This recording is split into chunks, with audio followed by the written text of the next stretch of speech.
Hi there, and thanks for joining for the next episode of the Here to Help podcast. I'm Laura, and I'm so excited to be chatting with Rob today. He's a former foster youth, a foster parent, he adopted from Fostercare, and he has an organization, Comfort Cases, that serves the foster community.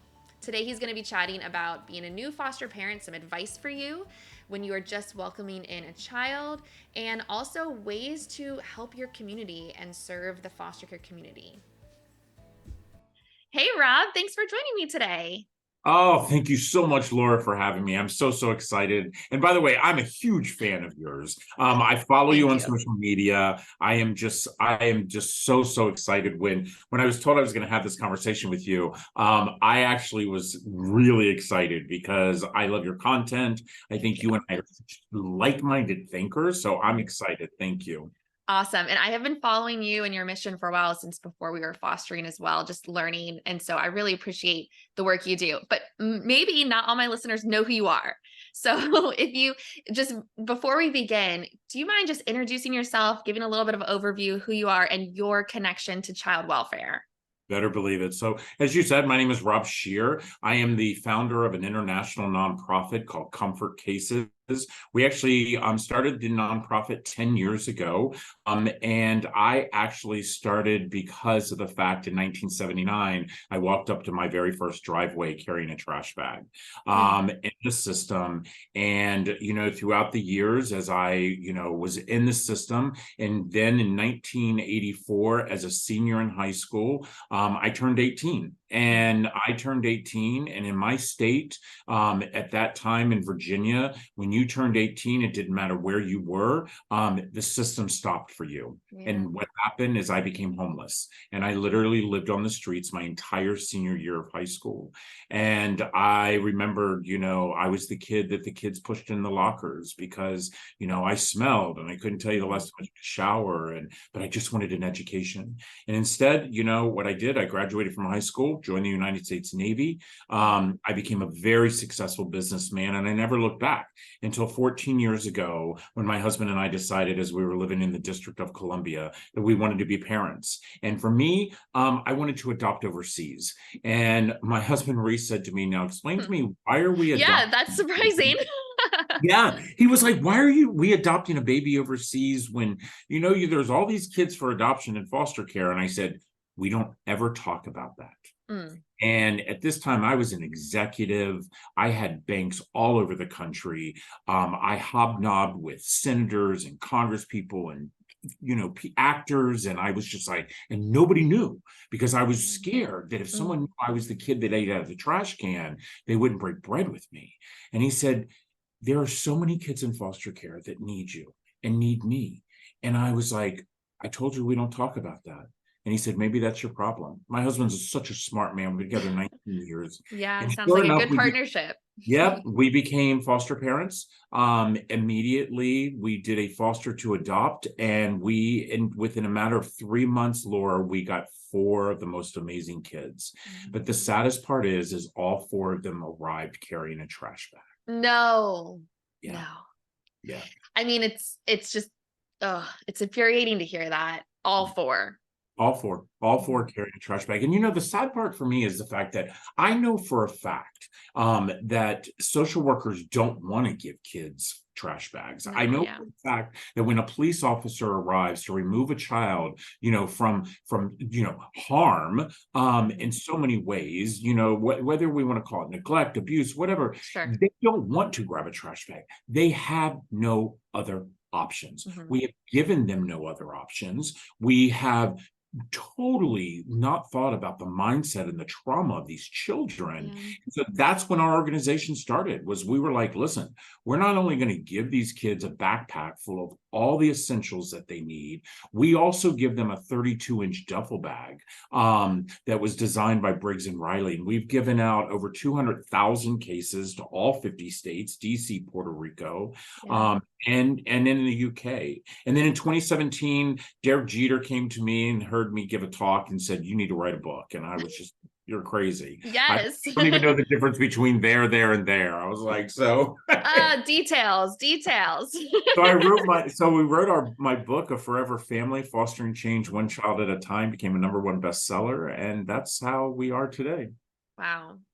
Can you, first of all, incredible. Thank you for sharing that. And I'm so excited to have this conversation with you because you can share perspective from all different sides of child welfare, your lived experience and also as a foster parent.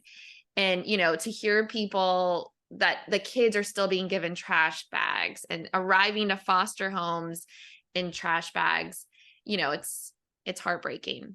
It How really did, is. oh, It go is. ahead. And Laura, the fact is that our fifth child arrived in 2019. And even at 2019, Mhm. our fifth child who has arrived with trash bags. Yeah. And again, I say, how can this be? And by the way, I want your listeners and viewers to know something.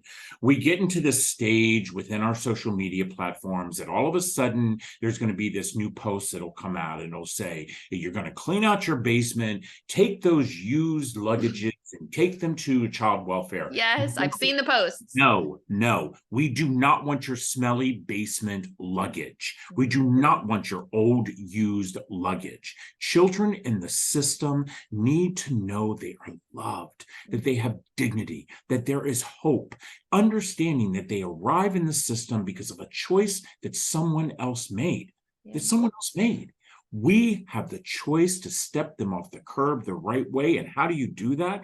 Is by giving them stuff they deserve, which are new items, not your smelly, stuffy basement luggage. Thank you for saying that, by the way, because I've said it too. And we hear that a lot, just as a side note, as when it comes to foster closets, which I'm sure you're familiar of, people want to donate their lightly used items. But there is some dignity in, having new items. People feel thought of, cared for, and nurtured in a important way. Yeah. Yeah. I get shocked in our national center, which is right outside of DC. Mhm. I'm shocked at things that people drop off to us. Yeah. And I always say to people, listen, if you're not going to let your kid wear it, okay, Yeah. a child in foster care should not be wearing that item. No, So don't no. be bringing your stained whole, it's not acceptable. It's Mhm. not acceptable. And, I'm 56 years old. And I remember as a young boy, I would always hear the elderly people say, oh, invest in that child and you invest in their future. Well, I realize that's not true. They lied to us. I see what you're saying. When you invest in a child, Laura, Mhm. you actually invest in our future. Yeah. Because Mhm. there are leaders of tomorrow. Yeah. There are leaders of tomorrow. So for me, I want to invest in the most that I can. And so I want them to have new pajamas. I want them to have their own toiletry. Someone said to me not long ago, she'd been a social worker for 25 years. And I'd given a talk and she came up to me, Laura, and she was crying after hearing me. And she said, I've been doing this 25 years. And she says, I never thought about the bar soap. And I remind people about a bar soap. When you go to a hotel, every time you enter a hotel, there is a brand new bar soap. The reason for that is strangers had been in that room before you. When children walk into a stranger's home, and by the way, that's what we were. That's what when you foster, they're strangers. Yes. Those children deserve to have a brand new bar soap that Fresh. no one else in the house has used it because they don't even know their middle names or their favorite colors. They haven't gotten to that bond that we hope they get. Yeah. They deserve that. It's all about dignity. Yeah. I totally agree. Can you tell me a little bit more? Because I like what you've shared, and I think that's going to be really helpful for new foster parents. Or what are some other touch points at those very first moments that foster parents can make better or make it a Oh, more welcoming environment? Could you provide some advice for new foster first of parents? all, I tell every foster parent that I meet, and every time I give a talk, I say the very first thing that you should do when you are a foster parent and a new child arrives into your home, the first thing that should come out of your mouth is welcome home. Welcome home. Yeah. Whether this home is going to be your home for a night, a week, a year, or maybe your forever family, welcome home. That's the first thing we do. The second thing that we do is we never, ever, ever, ever, for any reason whatsoever, call them foster children.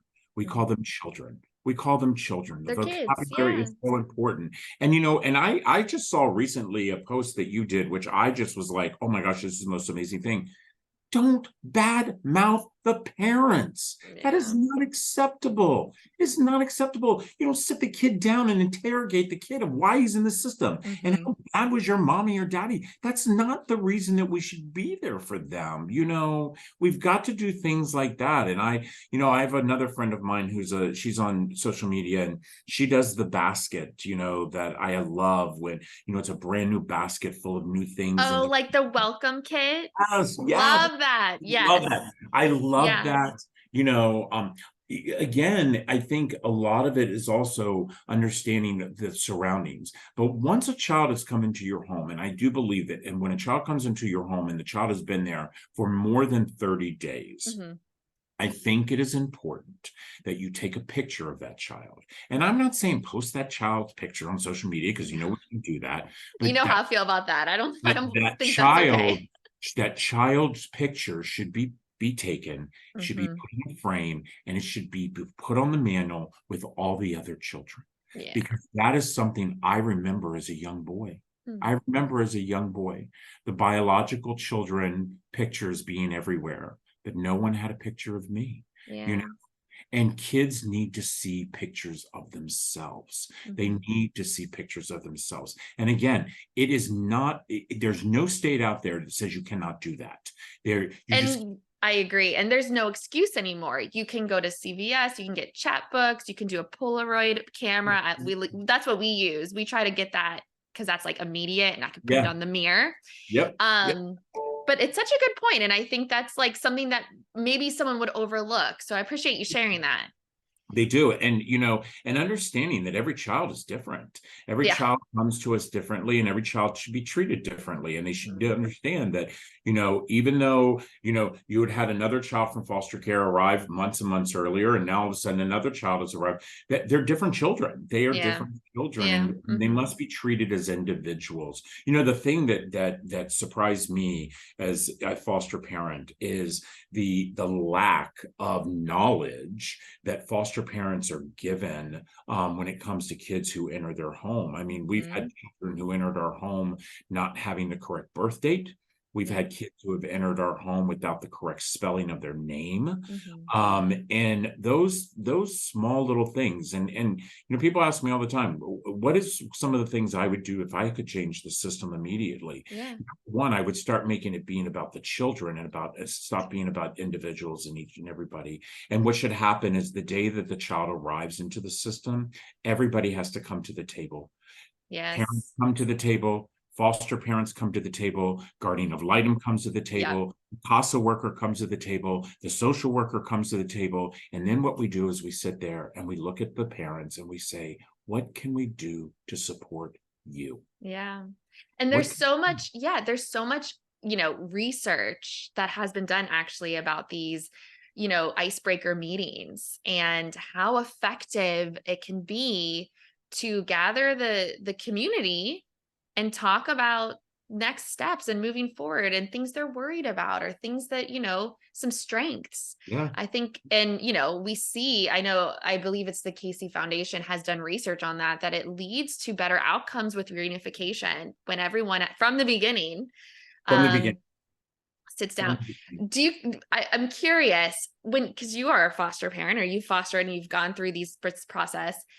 Were there any mistakes you made that Oh my you gosh, a could ton. share and we could all I'm learn Okay, from? first of all, I will tell you, you better believe I made mistakes. By the And way, me too. my And husband, that's like half of my my videos. husband and I did too. My husband and I made mistakes because, Yeah.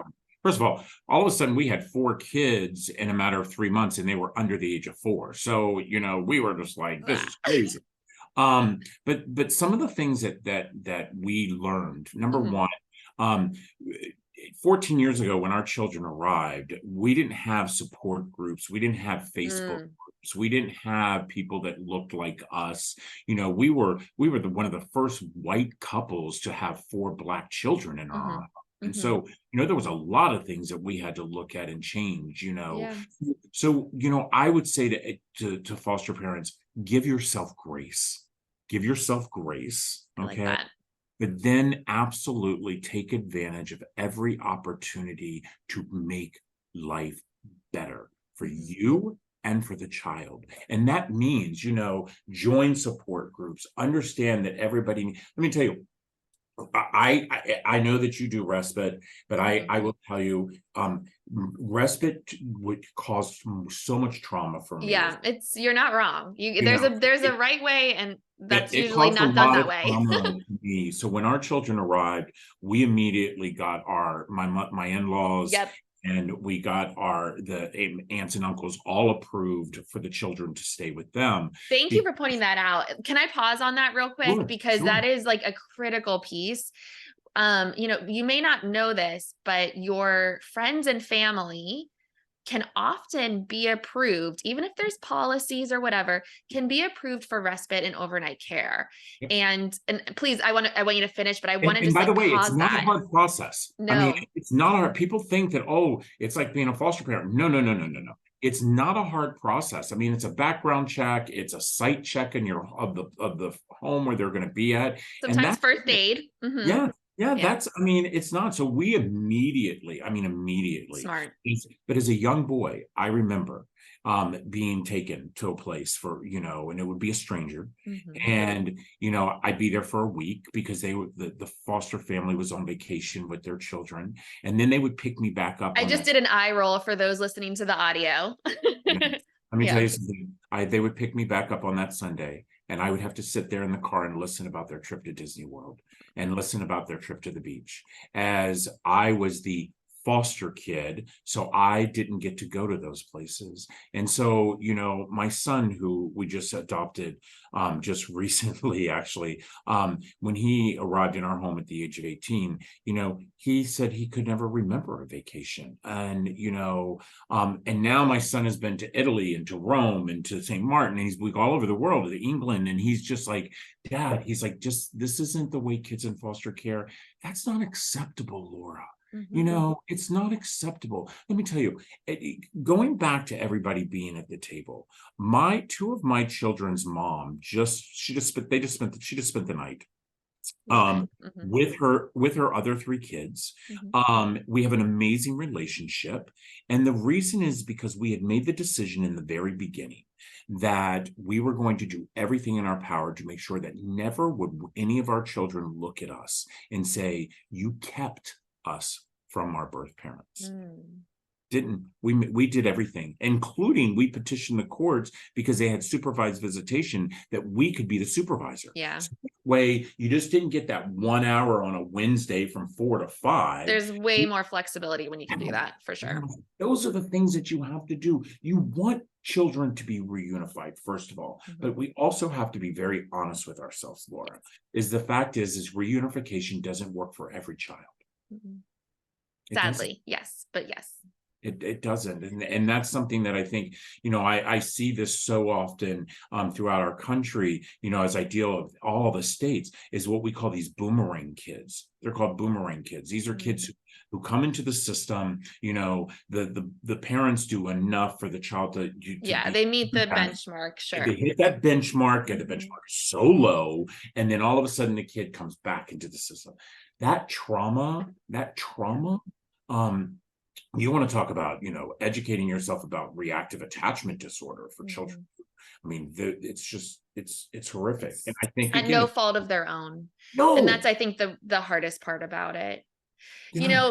Being a foster parent is an incredible thing to do, but it's obviously not appropriate for everyone.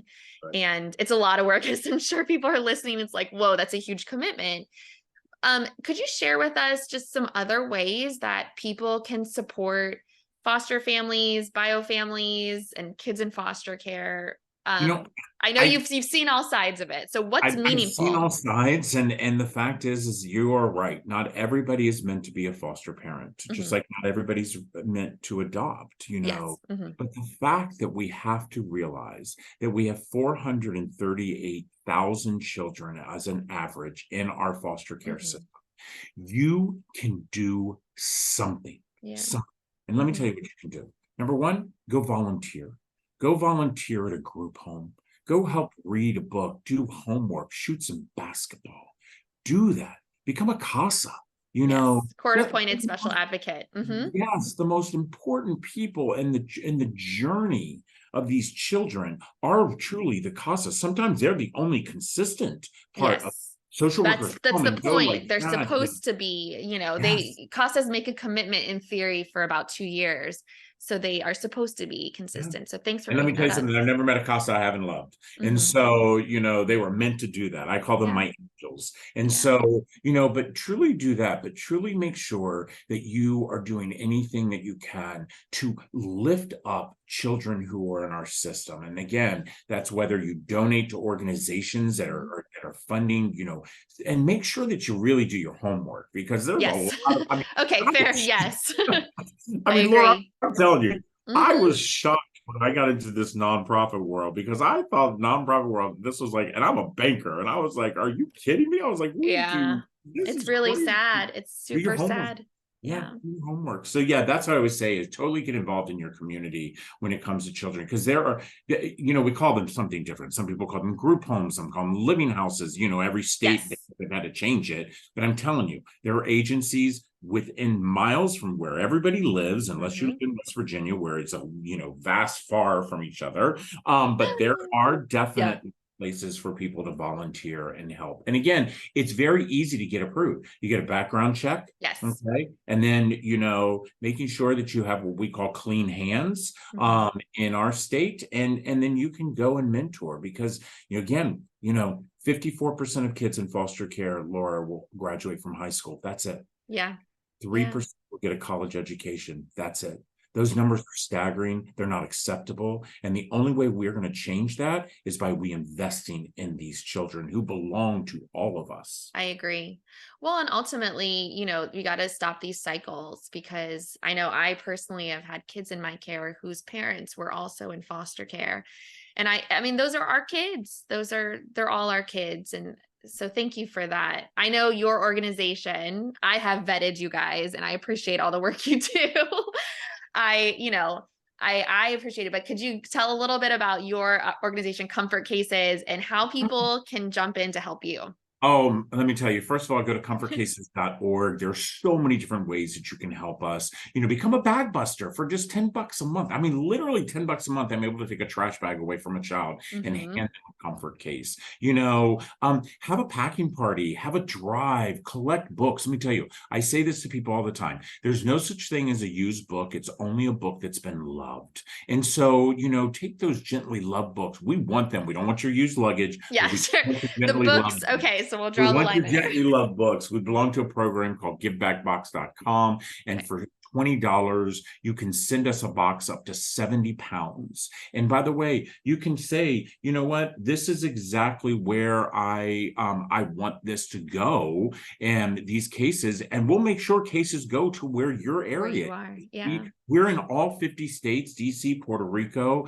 and the United Kingdom. So just go to comfortcases.org and get involved, because everybody can do something. And by the way, you don't have to have a lot of money. I Mm-mm. always hear people say to me all the time, oh, I don't have money. I don't have the money. Yeah, let me tell you, we all have the most valuable thing in the world, and we Yeah. all each have it. It's our Mhm. time. Our time.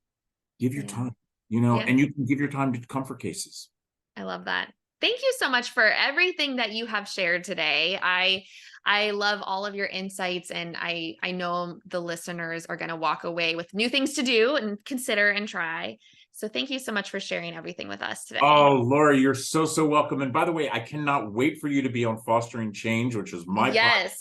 I Yes. am so, so excited for you to be on there, so we can once again continue to have Yeah. amazing conversations, because what we all need to understand is, if we educate our community about children in foster care, the only thing that's going to happen is our future is going to be brighter. Yeah. I love that. Thank you so much for your time. Thank you, my friend. Take Take care. care.